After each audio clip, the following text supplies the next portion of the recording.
Paramashivoham Om Nityananda Paramashivoham Om Nityananda Paramashivoham Om Nityananda Paramashivoham.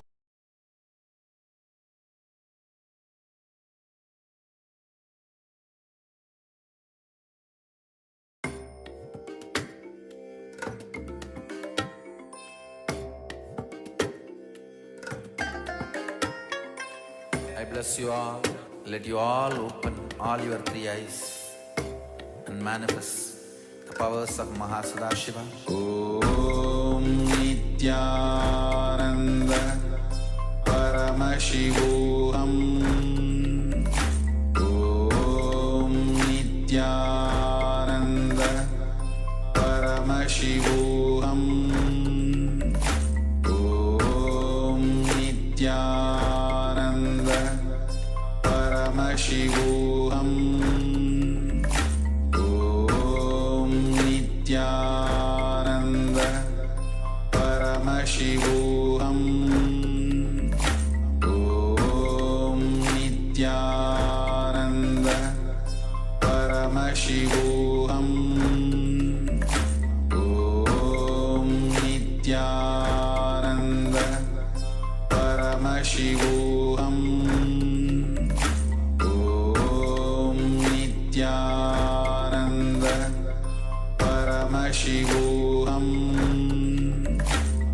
Om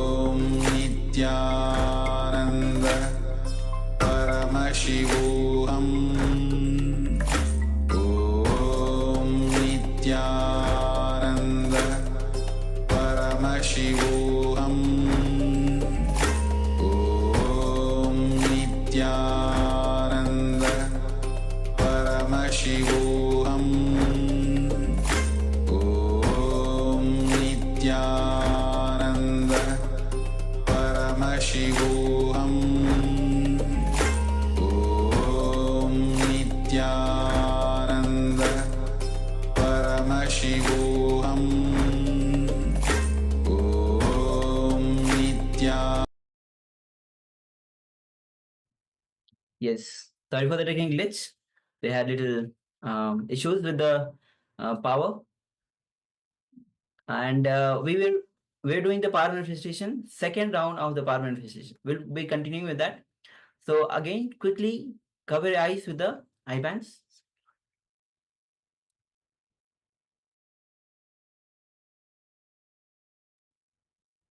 So take a moment to cover your eyes.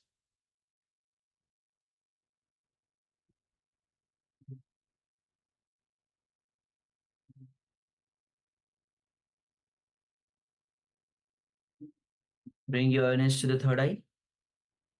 Visualize Swamiji in your third eye. Start chanting Mahavakya. Om Nityananda Paramashivoham Om Nityananda Paramashivoham Om Nityananda Paramashivoham. With this, let's begin this power manifestation. The image is now being shown on your screen.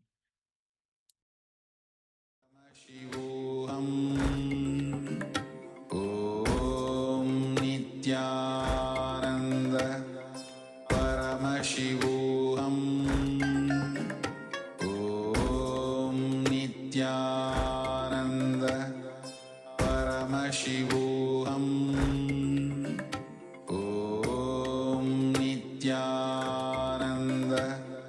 Paramashivoham Om Nityananda Paramashivoham Om Nityananda Paramashivoham Om